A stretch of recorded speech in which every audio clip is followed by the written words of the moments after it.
Good evening and welcome to Queer News Tonight. This is the world's first and only LGBTQ plus daily evening television news, broadcasting live and available on demand. Available on all smart televisions, including Roku, Apple TV, Android TV, and Amazon Fire TV, and of course, YouTube and Facebook.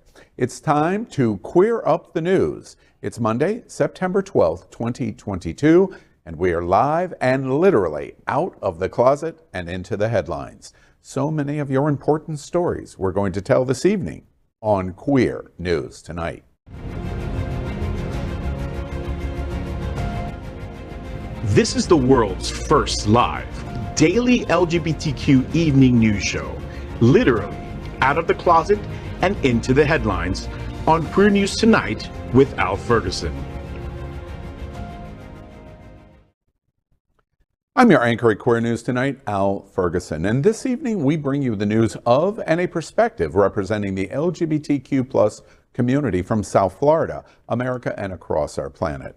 This is the world's first and only unedited live LGBTQ plus evening news show. Whatever happens unique in LGBTQ plus news, you will see it and hear it. Happening Out Television Network is a 501c3 nonprofit media platform in the television and radio model of PBS and NPR, but designed for our LGBTQ plus community. We are part of one of the largest LGBTQ plus media companies in America, Hotspots Magazines and Happening Out Television Network. Our magazine is celebrating 36 years of the LGBTQ plus experience, and our television news, talk, and entertainment shows support our mission to educate the LGBTQ plus and broader community. Well, let's begin by welcoming anchor FayWhat. She's a radio and television personality and has a popular blog and YouTube channel aiming to unite the L and the G together. She's a hostess and MC for many South Florida events, an animal advocate and owner of Faye's Fur Family. Also, make sure to catch the FayWhat Show, the first LGBTQ plus morning show, Mondays at 9 a.m. Eastern, online or on your smart television. Good evening, Faye. Good evening and welcome back, Al. I'm so excited to be in between two hotties. Yeah, Al Ferguson and Matthew Darren. Look at me. Look, I'm in a hottie sandwich. Look at me. Look, I'm the cream. All right, let's welcome anchor Matthew Darren. So Matthew is an accomplished musician, performer, teacher, and DJ. He was a contestant on season 10 of American Idol and is currently traveling the country performing his Love in Color show. Welcome back, Matthew. Good to have you, Papi. Thank you so much. Just got back from LA. I'm happy to be back in South Florida. Apparently I brought the heat to LA though, because it was hot over there. Let's welcome anchor Jamaal Starks. Jamaal, a rare Miami native, also known affectionately as Porcelain, has been the active vice president of Impulse Chapter Miami, a member of the ballroom community through the House of Gorgeous Gucci, firmly connected to a host of community-based organizations across South Florida, a professional background boasting a 16-year aviation career that led him to oversee the flight operations of 2 major airlines, and a 17-year HIV plus thriver. He's dedicated himself to lead by example that Black queer individuals are inherently worthy of living safe, healthy, and abundantly thriving lives without social conditioning. Welcome, Jamaal. Thank you. I know that was a mouthful. I'm sorry. I'm a mouthful. Oh. Let's welcome anchor Dino Mosquera. He joined the Miami Gay and Lesbian Film Festival in the late 90s and now serves on the Outshine Film Festival's board of directors. He is now the screening committee chairman, selecting films for one of America's most important LGBTQ plus film festivals. Welcome, Dino. Thank you, Jamaal. Just got back. First time in the show since July. Just got back from Gay Pride in Amsterdam. Actually, you guys should see how wonderful the city behaves and everybody comes out to support the LGBT community in the Netherlands. Did you ride a canal boat or on the shore? I saw it from the from the shores. And I noticed, Dino, that you have new glasses. Did something happen with your old glasses on your vacation? I lost them. Anything you want to share? So it was a good trip. It was a good trip. That's right.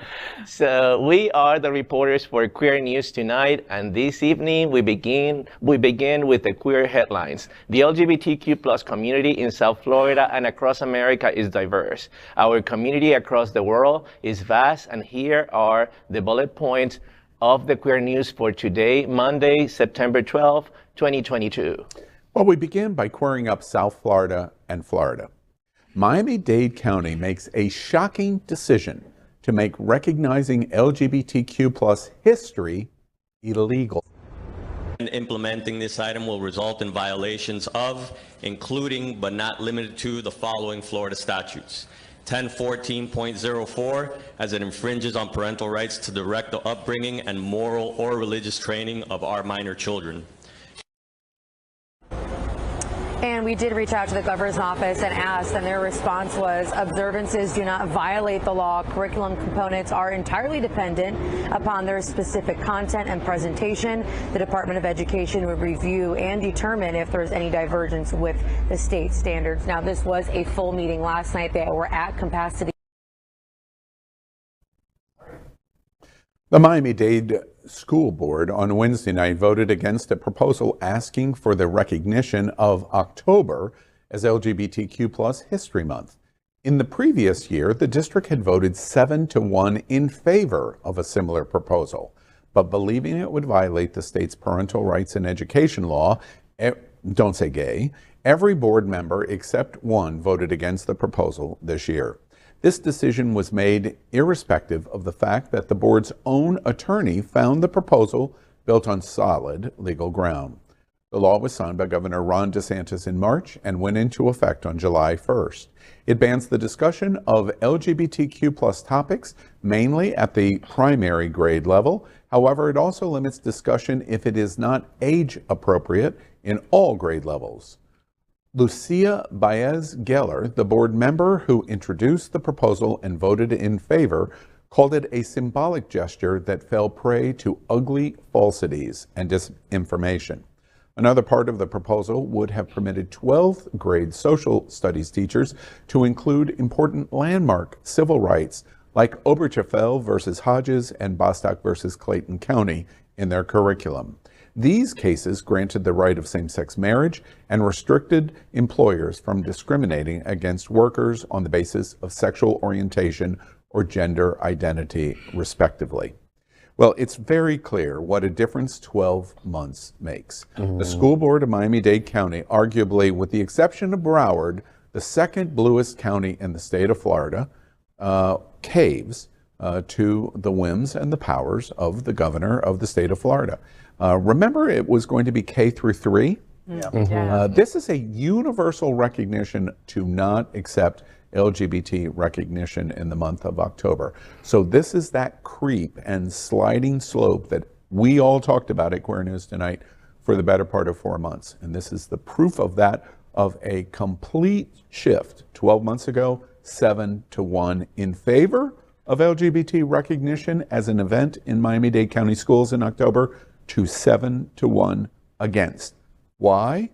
We fear the governor more than we want to protect LGBT rights. It's a timing too. I mean, this is what, 6 weeks before election? So this is working for them. They are doing the thing they want to bring their voters out. We have to do the same because they are now lining up for election. So it's you know, DeSantis is firing and he's getting what he wants. So, and the people in Dade County, one of the, you know, the most liberal counties in the state of Florida, are falling behind. It's just unheard of. What's crappy is how they sell it, how they package it, you know? Like, oh, okay, it's for the parents' rights. It's to help the parents. You know who's getting screwed and who is going to be feeling all this pain? Are the kids, are the students. You know, they're in school right now just thinking, wow, am I being erased? You know, yet we are still teaching about Christopher Columbus, right? We're still teaching about Christopher Columbus who raped and pillaged, okay? Whole places, all right? And that's what we're talking about. But we're not going to teach LGBTQ plus history that is part of American history. You know, one other thought, it's a standard that I apply to conversations like this. I cannot imagine in any possible world that Miami-Dade County Schools would say we're not going to recognize Black History Month. Oh, they would never. Or Women's History Month. No, you couldn't. Or it's just impossible for me to believe that you could make a standard that parental rights would justify the conversation of Black civil rights in America, or women's equality march in America, or whatever standard that you would want to apply on it. This is a very specific, discriminatory, hateful decision-making paradigm that was designed and created to win votes. Unfortunately, it's succeeding. It is. Unfortunately, It is. succeeding. Get out there and vote, folks. Next, we queer up politics. Schumer announces same-sex marriage vote details. This legislation is so important. I was really impressed by how much bipartisan support it got in the House. It passed 267 to 157, 47 Republicans, about a quarter, a little less than a quarter of their caucus, maybe a fifth, voted for the bill. The legislation is so important. I spoke to Senator Baldwin, who is one of the leaders of this legislation in the Senate this morning, and she is talking to Republicans to see where the support is. I want to bring this bill to the floor, and we're working to get the necessary Senate Republican support to ensure it would pass. Senate Majority Leader since January 20, 2021, Chuck Schumer, stated that the Senate would vote to protect same-sex marriage in the coming weeks, pushing Republicans to take the same stance ahead of the midterm elections. Schumer's announcement comes as Senators Tammy Baldwin and Susan Collins are striving to shore up the 10 GOP votes required to pass the bill to codify same-sex marriage. Both Baldwin and Collins met with Senators Rob Portman, Tom Tillis, and Kristen Sinema on Wednesday to discuss the future steps. Apart from Collins, Portman, and Tillis, Senator Lisa Murkowski has also spoken in favor of the effort, but hasn't shown any commitment to vote in its favor. Meanwhile, Senator Ron Johnson, the most vulnerable GOP incumbent, has openly expressed his will to vote against the bill in its current form. Collins and Baldwin are currently working on an amendment that clarifies that the bill wouldn't affect religious liberty or conscience protections. Collins said that they are carefully paying attention to all the concerns raised by some of their colleagues and that they are striving to reach an amendment that would empower the language in the bill to make it crystal clear that the bill does not infringe upon religious liberties. Prior to Schumer's announcement, some Senate Democrats suggested attaching the same-sex marriage bill to a short-term government funding bill. But Baldwin is seeking a standalone vote with the hope to pass it sooner. So here it is, folks. The time has come. Remember, Clarence Thomas told us a couple months back that this was underway, and here it is. The Democrats need 10 GOP senators to make this pass. And I, for one, hope that they get those 10 senators. Will they? What do you think? Your crystal ball says. I don't want to answer that, Al. I say yes. I want to think positively with Jamaal. Yes. I'm going to be optimistic because I just read a little headline at the bottom that said Peppa Pig is introducing their first set of gay parents, and I was just happy to see that after the horrible news with the Miami-Dade schools. So I was just looking for a glimmer of hope, and that was my glimmer of hope. So if Peppa Pig is coming over, then if she can do it, we can. My glimmer of hope is that Susan Collins is sponsoring this bill after what she did when, with the Supreme Court and her responsibility on filling the Supreme Court with these nuts that we got during the Trump years. So the fact that she's doing this is showing, well, first of all, isn't she coming up for elections in November? So whatever the reason is, I think it's positive that she's doing this because of what she has done with the Supreme Court. I think keeping it standalone, separate from getting it tied up in government funding bills and all that kind of stuff, it just convolutes it so much. And having it standalone is a statement within itself, I think, and I'm glad that they're pushing it in that direction. Just to provide some context for LGBT viewers that are watching this conversation and this story, Schumer's playing chess. And Schumer is a damn good chess player, first. He's playing chess of saying it's going to come up in the coming weeks. When is that? In the coming weeks. And he's shooting across different bows. And the reason he's shooting across different bows is this is a very hard no vote for probably 17 to 19 Republican senators that are running for re-election. It is a hard vote. So they're playing chess, and that's why Baldwin wants it to be a standalone vote as opposed to an add-on in someplace else where they could get it passed. Because they would get enough votes so the Republicans that would justify it by saying, well, we had to fund the government, so therefore we voted yes. They're willing to water this down. Religious rights, religious rights, religious rights. At the end of the day, it does not infringe on any state that does not want to recognize. The importance of the legislation is it recognizes your marriage in the state that you're in, and when Massachusetts and California does it, which is guaranteed forever and ever and ever, until the year 3000, gay marriage is going to be legal in those two states, it gets recognized every place else. So go to X state and get married, and you're recognized. And you're good. This is, it's chess. They're playing chess. It's strategic. And exactly. So give them their religious rights. That's why they're talking about the amendments, because that, at the end of the day, will not stop what is at play here. What's really at play here is the midterm election. Right. That's what's at play. And Senator Senator Johnson from Wisconsin is so interesting in this story, as you report. He initially comes out yes. Why does he initially come out yes? And we talked about it here at Queer News Tonight. We got Johnson? No, we didn't get Johnson. He's running for re-election. That's right. And he said before his primary, wait, I'm okay with it, until he realized he's going to be primaried and said, now I'm no. Second thought, no. Sorry, I meant to say no. I meant to say no. It's completely political. Yeah. And once we realize that our rights are just playing politics, Governor DeSantis, we know what you're doing now. Marco Rubio, we know what you're doing now. And Schumer is a good chess player. So take heart, because we're watching this closely. And if I was going to bet money, that's why I ask you, what do you think?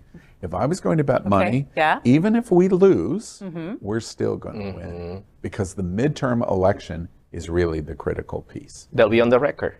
They'll be on the record. Go out there and say, no, you don't believe in civil rights. Go ahead, do it. I dare you. All right, let's queer up. Speaking of civil rights. South Florida and Florida. Save Champions of Equality Gala becomes LGBTQ plus rally for November 8 election. Saturday, a powerful moment for the LGBTQ plus community took place at the annual Save Gala at Miami Beach's New World Center.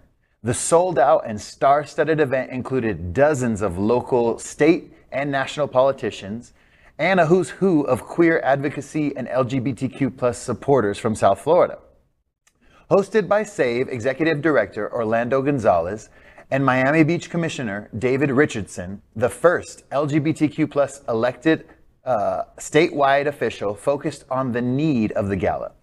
This fundraiser was highlighted by many special performances, including a special moment from Deborah Cox. The gala honored the champions of equality for 2022, including Carla Hernandez-Motz, president of the United Teachers of Dade, Stacey Hyde, CEO of Broward House, George Kedohan, activist and attorney from Siegfried Rivera, Lillian Tamayo, former CEO of Planned Parenthood. The gala almost became a rally against the attacks of the LGBTQ plus community in South Florida and from the state capitol. That rallying cry came when champion of equality recipient and host of ABC's The View, Ana Navarro, loudly and humorously proclaimed what was happening in Florida and why. And his husband. I kind of consider myself part of a gay throuple. A lot of times he's, my gay husband. I remember when Ricardo and Lee got married, and they couldn't get married in Florida. And still today, that pisses me off so much. It makes me so indignant. And we missed what would have been a hell of a party. So, when I was thinking about this today and coming here and talking to you all, I can't believe we're still doing this shit. It's 2022. I cannot believe this is still going on.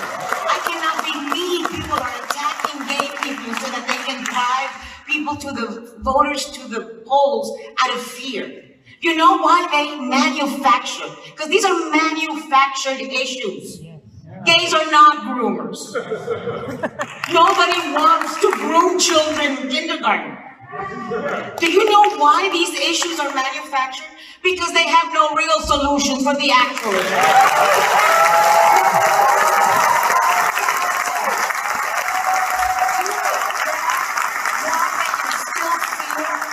Parents of school children, because they're not doing a damn thing to make children safe from gun violence in schools.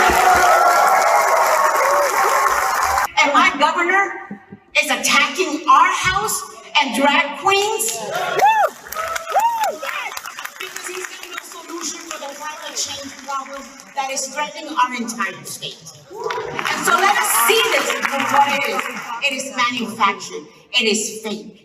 And it is for the purpose of driving people to the polls through fear. Because when you can't offer solutions and when you can't offer hope, you've got to offer fear. That's all they have.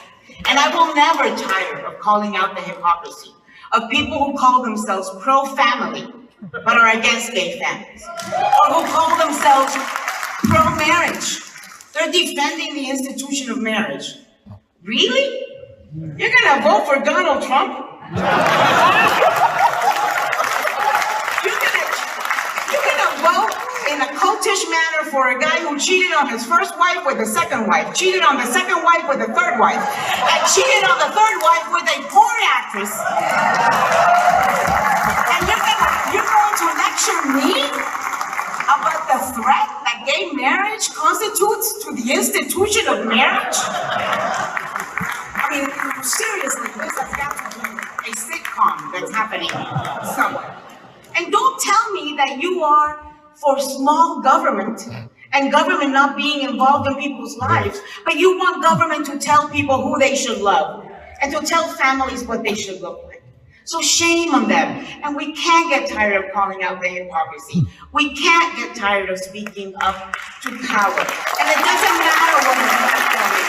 It doesn't matter if and somebody said here that we shouldn't be using social media, that it was just an echo chamber. I'm so against that because gay Twitter gives me life.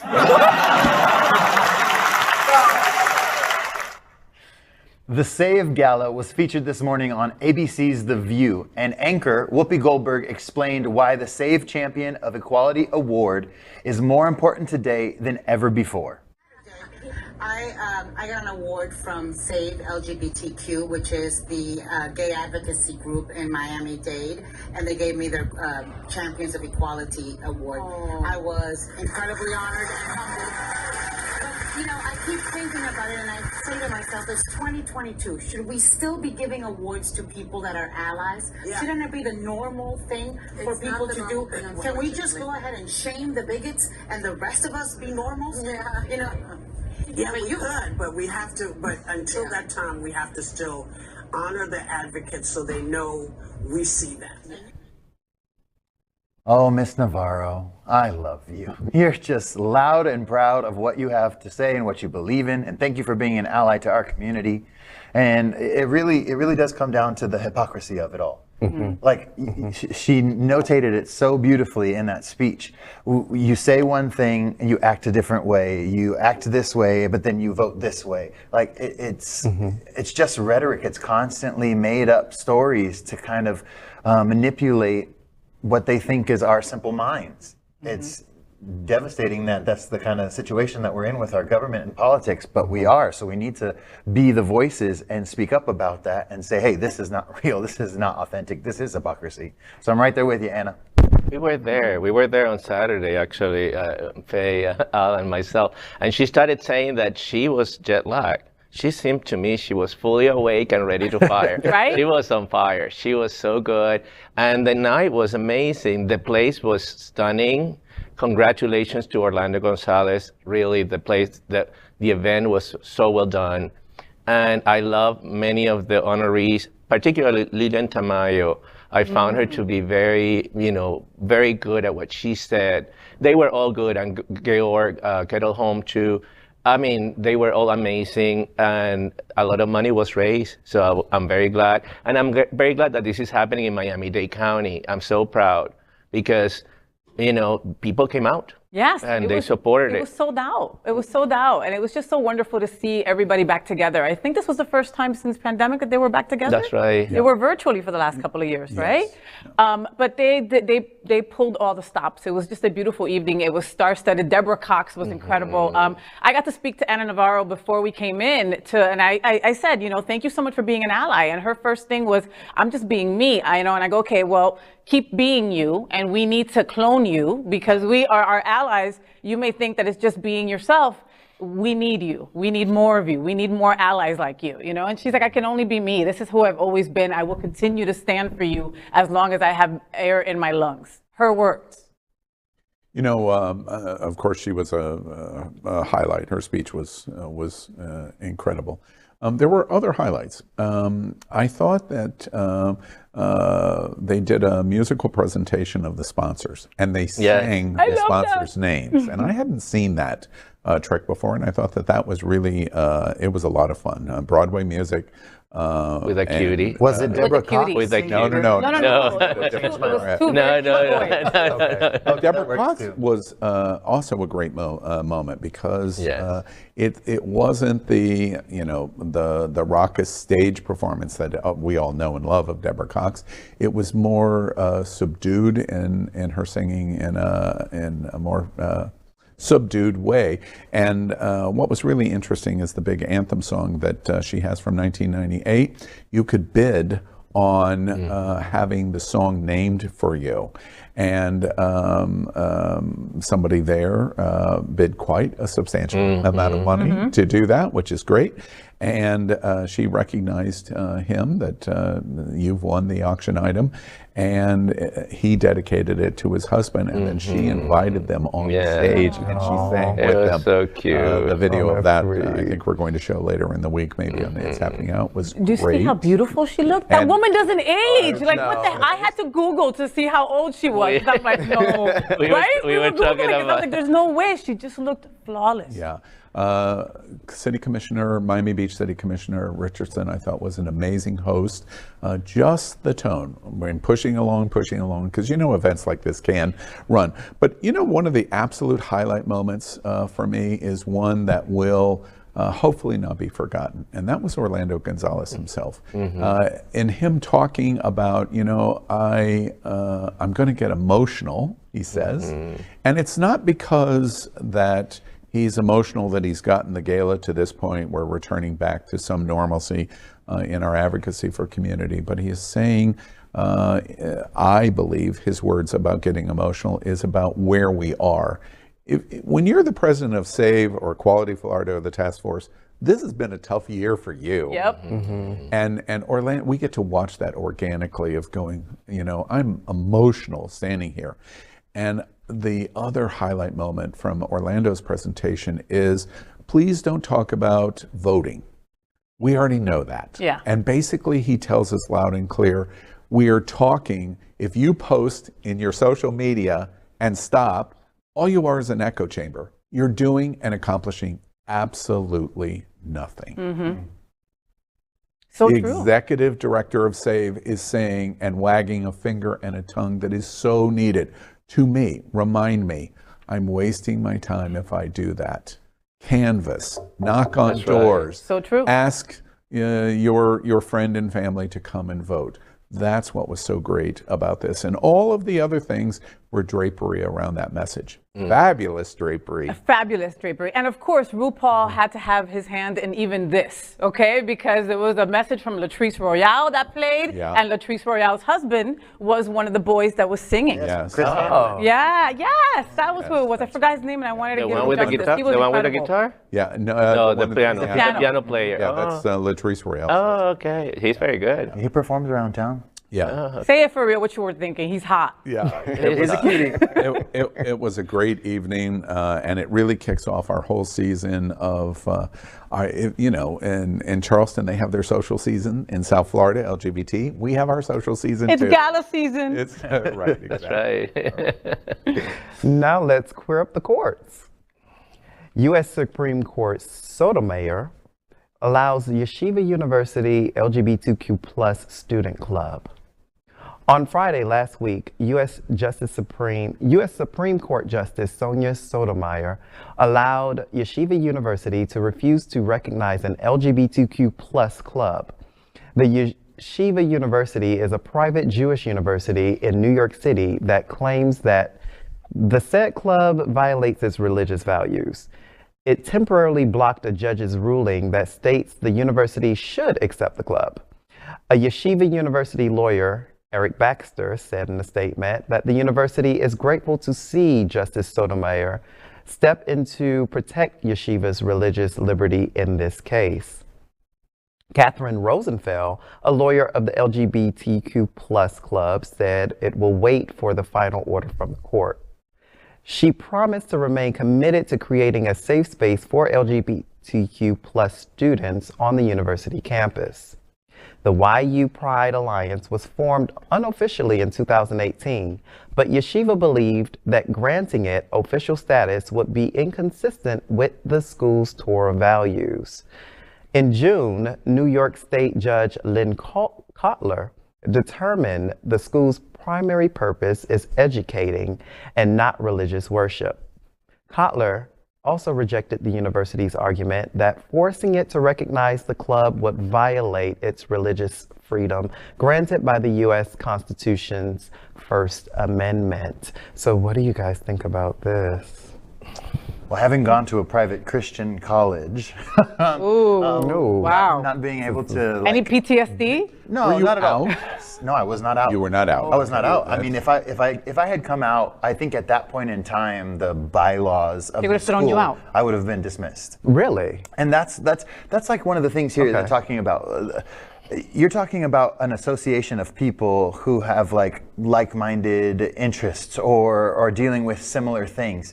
How is that not creating a safer space for your students? And I forget what the judge's name was, the local judge, not Sotomayor, but Kotler? Yeah, Kotler. Who said this has nothing to do with your religious freedoms as a university. It Right. doesn't. Well, look, I've never read the Torah, right? But I've read some of the Bible, and the Bible is supposed to be all about love, right? So I would think that the Torah would be the same. So how could this go against Torah values if it's just a loving, safe space? And now I feel bad for those students that don't have that safe space to go to. Because that's what it is. It's a safe space. It's not a classroom. Right. They're not teaching anything. Right. They're not pushing any It's sort of after school agenda. hours. Exactly. It's just. They're not kindergarten through 3. They're adults. It's organized religion. That is the problem. That's exactly That is the problem. That is the problem. It becomes a political arm. That's know, right. I don't know about anybody else at the table, but I know Faye participates in organized religion. Right. I participate in organized religion. You were you went to a Christian college. You can participate in organized religion spiritualist. and not be a hater. Yeah. It is possible to be both. Yeah. They're not mutually exclusive. It's the crazy ends that are mutually exclusive. Let's remember that's not the issue. One thing that I think is important about this, of course, everyone's focusing on the sensationalist soundbite of Sotomayor's grant here. This won't stand. No. It won't stand. Historically, I will tell you, it won't stand. Not perhaps in 2022, maybe not in 2025, but eventually it will not stand. Because every major civil rights advancement that America has made, assuming that our republic and our democracy survives, this will not stand in light of that. Because equal protection under the law has been the sentinel propulsion of rights in America since the founding of the republic. Board of Education in the 1950s was justified under equal protection. You can't have separate schools. And the National Guard went in to Montgomery, Alabama to stop the governor and saying, no, you cannot do this. In 1959, you could, a university, yeshiva, presumably, or others, could say the exact same thing in terms of the justification of our religious beliefs mean that you can't have black students. Equal protection under the law always prevented that. And eventually, even when there were inroads to be able to defend such a ridiculous standard, they ultimately lose. Women in the 1970s were justified under equal protection under the law, which is why Title IX came in. It created equal value of women's sports, justified under that constitutional premise. This cannot stand. It can't. We're just in a time period yet where people are vomiting religious freedom all over the table, right. Yeah. and we're going, oh, well, you're vomiting, so therefore we'll stop. But ultimately, they will not win. But again, Al, who suffers? For sure. And that's what's going on in our schools right now, today, in our Florida schools. Of course, the suffering's going on, which is why we fight, which is why we do these stories, why we tell it. We will eventually win, but it takes time. It does take time. Now let's square up the worldview. Remembering Queen Elizabeth II and her record on LGBTQ plus rights, Queen Elizabeth II passed away on Thursday and her health started declining rapidly. She was immediately transported to Balmoral Castle in the Scottish Highlands. All the members of the royal family, including Prince Charles, his wife Camilla, Prince Andrew, Prince William, Prince Edward, and Princess Anne, arrived at Balmoral before the Queen passed. She was 96 at the time of her death. She was the longest reigning monarch in the British history, who held the throne for 70 years. Throughout her reign, she oversaw a breadth of political and cultural progress for LGBTQ plus Britons. Right from the legalization of homosexuality to same-sex marriage to the passage of anti-discrimination laws, she passed many favorable laws for the LGBTQ plus community. Queen Elizabeth II was in favor of political neutrality. She gave royal assent to many historic pieces of LGBTQ plus legislation. Last May, the Queen said that banning so-called conversion therapy is a priority for the UK government. Some LGBTQ plus advocates have praised this announcement. However, as it stands, the existing conversion therapy ban does not cover protections for trans people. I've been watching the proceedings and today, particularly in Edinburgh, Scotland, and I feel very sorry for her death. Obviously, I admire her like many people. I feel sorry for all my British friends, you know, she deserves the praise. Obviously, I'm not in favor of the monarchy, but that doesn't take away from my admiration of somebody like her and how she devoted her life to the British people. So I do feel sorry for her passing. So it's weird how affected we were. Yeah. At least for me. You know what I mean? Like it's weird that I was affected because I mean she was the only queen that I've ever known, that all of us have ever known, right? So let's think about that, you know. But she's not our queen. You know? Not my queen. Dino knows a lot of queens. I know many. I'm looking at you. Hey, porcelain. Hey, porcelain. Madonna is Al's queen. Yeah. We already had this discussion. Right. But she lived 96 years. Do y'all love the Queen? No. Love her. I've never hung out with her, but from what I've seen, that's one thing I think is so cool about media and the arts, Hollywood and film and TV, is being able to see into the story of her life a little bit more. And I know it's kind of dramatized up and whatnot, but my husband is a huge fan of the Queen. Of The Crown? Did he see The Crown? My wife too. Yeah. So I saw bits and pieces of it, and it shows you. I mean, in 70 years, you're going to get stuff wrong. That's just a fact.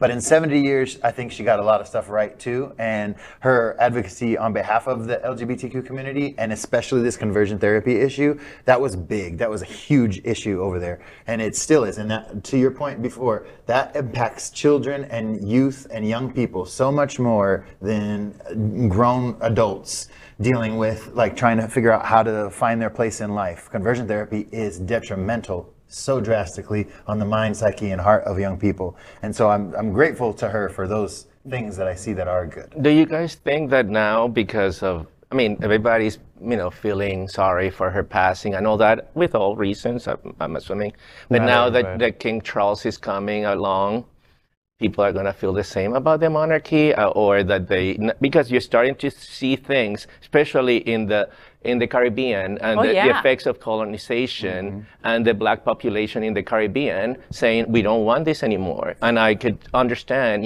Barbados just said it, Jamaica. And they were waiting for the Queen to That's act. right. Yeah. India just said it. India. There is a very significant voice this week of going, well, we respect the Queen, what she represented, but let us talk about what she did in India. That's right. And what colonization and colonial decision-making from the British Empire did in large swaths of the world. For me, it's interesting. I just think the whole thing, I'm not overly affected one way or the other. I respect the longevity. I respect the title that she has. I think I think the UK would be crazy to get rid of their monarchy because they're no longer a superpower in the world. They're not the colonial power that they were. The monarchy kind of sets them in place of saying, but we're still a very special place. And they are because of that. But it's interesting to me that, they've had this plan for what they're doing for the funeral, etc., for 24 London Bridge years. is down. London Bridge is down. London Bridge is down. The reason I ask you if you're a Queen person is because I made a joke about, don't worry, London Bridge is down. I said, London has fallen. Do you remember the movie? Yeah. Because it was this story. Yeah. And all the world leaders coming and the terrorist attack. There were a lot of people that did not think that was funny as a joke. And it's like, and I made the point, don't worry, Britain, because we got Gerard Butler and he's on his way. A lot of people didn't think that was funny. Too soon. It's way too soon. Listen, my brother lives I like that movie. My brother lives in London, and he tells me that the radio stations are all playing somber music. And there's signs everywhere. They've changed parties. The signs, and everything is very But I'm enjoying the memes. I'm enjoying all the memes, and I'm sorry. All the memes are incredible. You must tune into It's Happening on Wednesday because our story talking about the Queen is totally focused on it's going to be great. That are going on all over the world. They are just awesome. And I can't say King Charles without thinking about a dog. There. No, and I do think that a lot of people, if you ask a lot of people in London or in England, they probably have the same, somber feelings right now. But I don't know if the Scottish or the people in Northern Ireland are feeling the same way. Yeah. Not that they are happy that she passed. Or Jamaica. Or Jamaica, obviously. But I'm just saying that, you could hear that people already protesting. Happy for the change. Happy for what this means. What's to come. And the progression that it's going to start. She was 96. She lived for 70 years as a queen. What are you somber about? What are you sad about? LGBT, it's too soon, I think, for me to, use that joke later, Al. Yeah, to make observations even about this story and her support of LGBT. The Queen could have done a lot 50 years ago. 40 years ago. The Stonewall riots happened and the movement of LGBT. She could have done a lot to turn around what the Caribbean still faces. The Caribbean's attitude in the Caribbean is British attitude. It is colonialization that still exists. And the UK moved on. But the UK didn't do anything to help make sure that the Caribbean and other colony states moved on. So the Queen and the UK has large, heavy hands on the UK. And for me personally, and I will say it, and there's so little being said about it, I have a little trouble forgiving over who would have been queen, which is Princess Diana. And that's right. And how Diana was handled before by the new king of England, and how it was handled by the Queen Mom after she died. I'm not sure I'll ever get over. Have you seen the new documentary of Diana? Yes! I love how they start off with Basement Life, Fly Life. Oh, it's so. But she didn't want to go on air and say when Princess Diana died, right? They ended up having to force her. The whole process of the Queen is not the royal. I am the royal. And and the monarchy came very close. the closest that Dino would have been satisfied to end the monarchy was over how the Queen responded. Right, and he may be paying now the price for that because 25 years later, right? Is coming time. We don't know that yet. It's interesting because it may be. It very well may be. We don't know. Well, they this made conversation a bed, and now they're Wednesday is gonna going to live be it. good. We'll see what happens. Yep. I don't know which side of the bed they're going to get out of. We'll see. All right, let's move on and queer up South Florida and Florida. This is a fun story. Dino, you probably know something about this. Fort Lauderdale's Outshine Film Festival announces major LGBTQ plus film schedule. The Outshine LGBTQ plus Film Festival Fort Lauderdale edition is coming October 13th through the 23rd. This is one of the most important LGBTQ plus film festivals in the country and features amazing films about and by the community. Outshine will be announcing the film schedule for the festival on Friday, September 23rd. It's almost here, and you will be able to purchase tickets for the shows at that time at Outshine Film Festival. Super exciting, as everyone knows. We're interviewing many of the different filmmakers and talent connected with the films. Hotspots Magazine and Happening Out Television Network is a presenting sponsor of the festival. We're going to be broadcasting this show at the opening night of the film festival at the museum. It's going to be a lot of fun. I can't wait, and we're going to enjoy it. Yeah, it's coming to Fort Lauderdale. Wait, so you are head, okay, because I remember when I first met you, right, and I read your bio, I thought it said that you were head of the screaming committee. Like people that were like, no, that song sucks, that movie sucks, or something like that. You got that wrong. You're head of the screening. Got it. I'm head of the screaming committee. You're head of the screening committee. Right. So basically, choosing from all the submissions. I mean, there are tons of movies long features, short, and documentaries that are submitted from all over the world that are, submitted to the Miami Film Festival in April and the October one here in Fort Lauderdale. So as you mentioned, it's starting on the 13th of October. It's coming to Fort Lauderdale through the 23rd. And it opens at the NSU Museum of Art in Las Olas in downtown Fort Lauderdale. Yeah.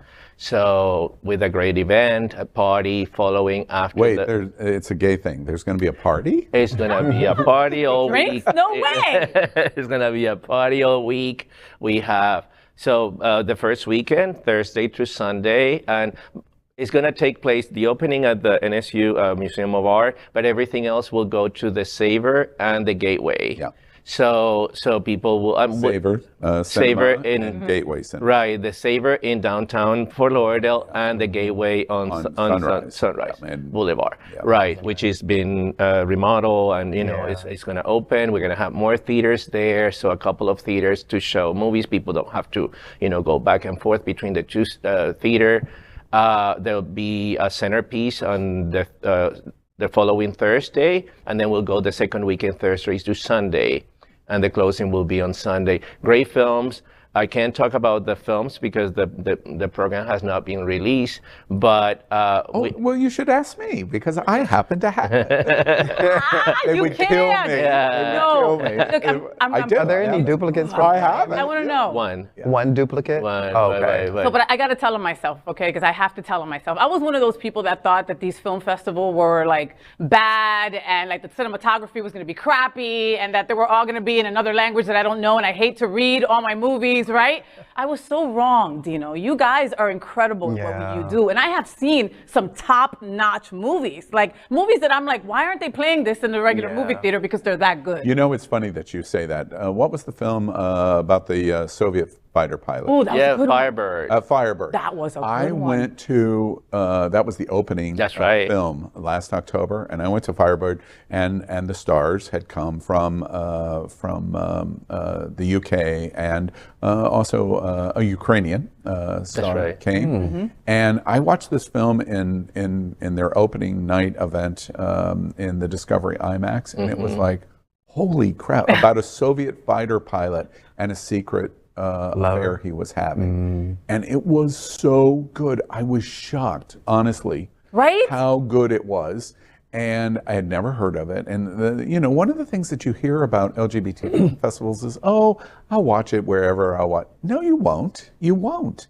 They're bringing to your attention shorts and full feature and lesbian and Girl trans, films, trans film, a lot of trans films, a lot of trans films. And it was so funny to me because I watched Firebird at the opening in October of 2021, and then in March of this year, Netflix made a big deal about Firebird coming to Netflix, and it was like, really? Wait, Netflix made the deal, or did the public? They made a big deal. They're showing about it. having the film in Netflix on their platform.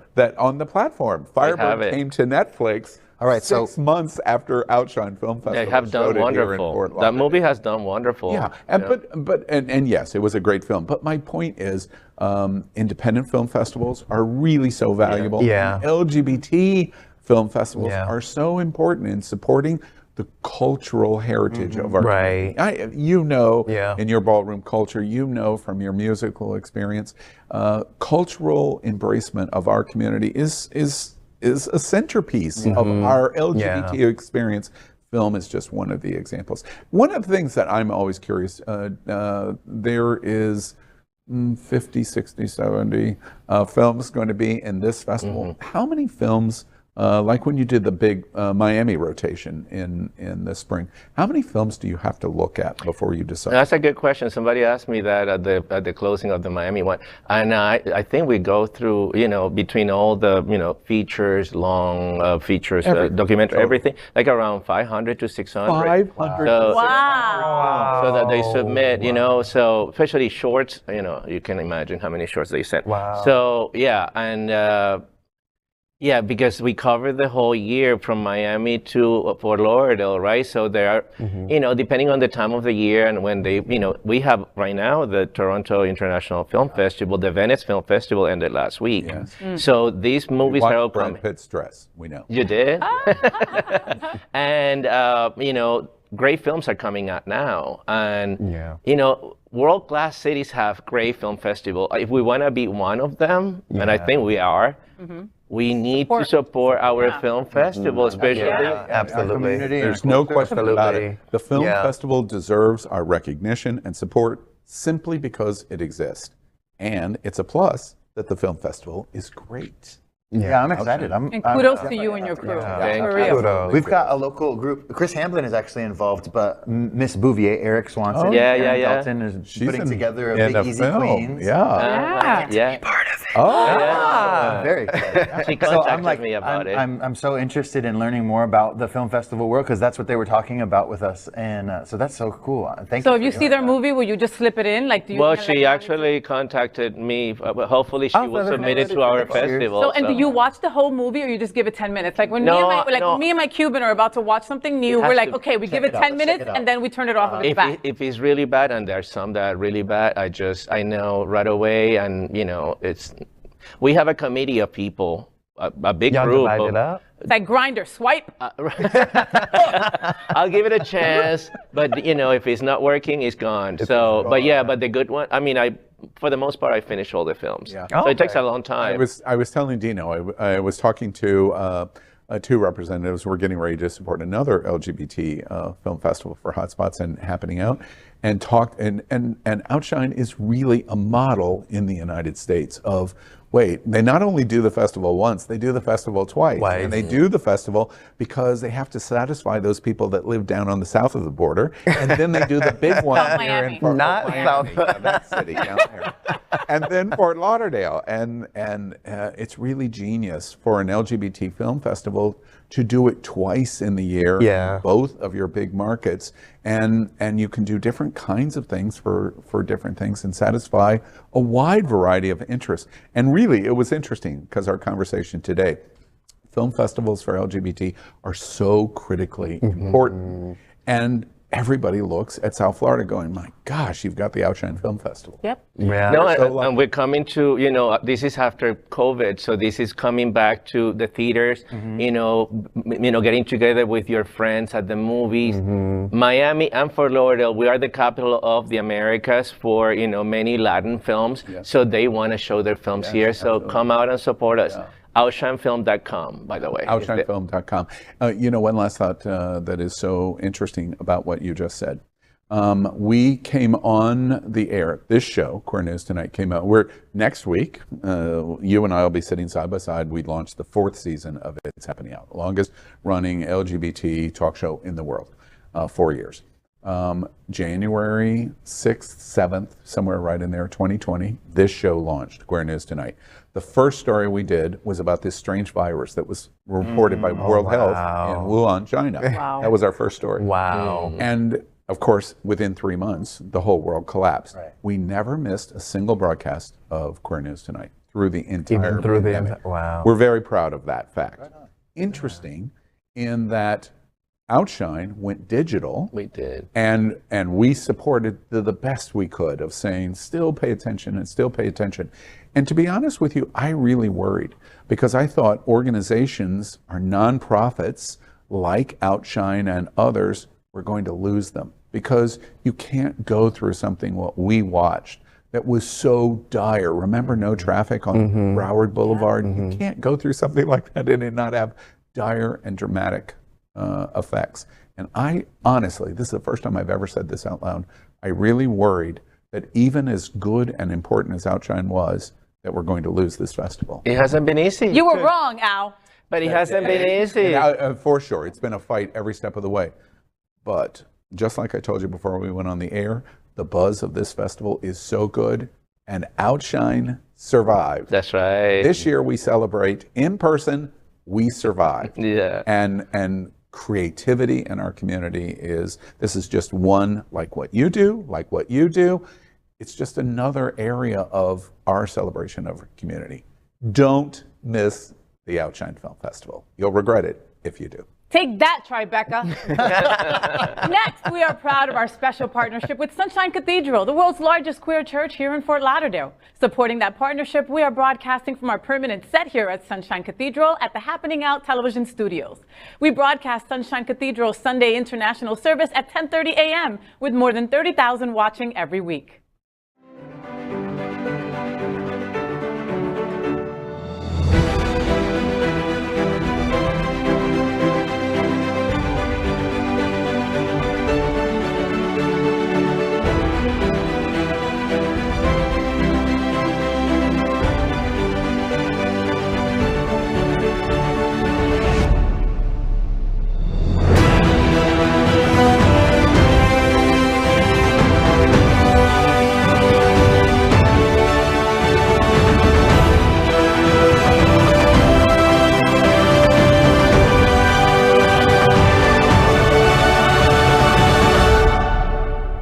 Hi, my name is Misty Eyes, and I'm the Director of Transgender Services, Women's Services, and Education Training at SunServe. And Sunshine Cathedral is my queer church. Well, that is the news today for the LGBTQ+ community on the world's first and only daily LGBTQ+ evening news show. If our community is important to you, share this news with your friends and family. Are you, like most of America, part of our very large television audience watching this live? LGBTQ+ news broadcasted right now on Roku, Apple TV, Android TV, and Amazon Fire TV. Queer News Tonight is the only live LGBTQ+ digital television show in the world that is out of the closet and into the headlines. We need your support. If our community is to grow, we must tell our stories and bring them to the attention of the broader world. This is the only place in the world that tells this type of LGBTQ+ stories in motion and sound. That is the passion of Hotspots Magazine, Happening Out Television Network, and Queer News Tonight. I'm your anchor, Al Ferguson, and on behalf of these LGBTQ+ reporters, the anchors of Queer News Tonight, including FayWhat, Matthew Darren, Jamaal Starks, and Dino Mosquera, we will see you daily at 8 p.m. And to our LGBTQ+ world, we wish you good night. Good night. Good night.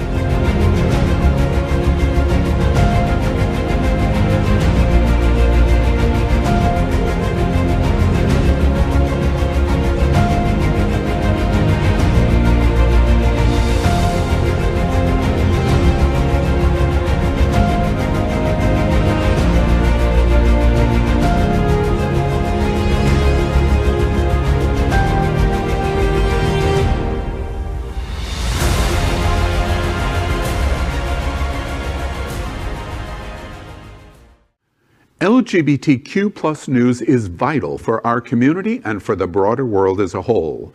We have enough enemies at Fox News. Tucker, Sean, and Laura are loud.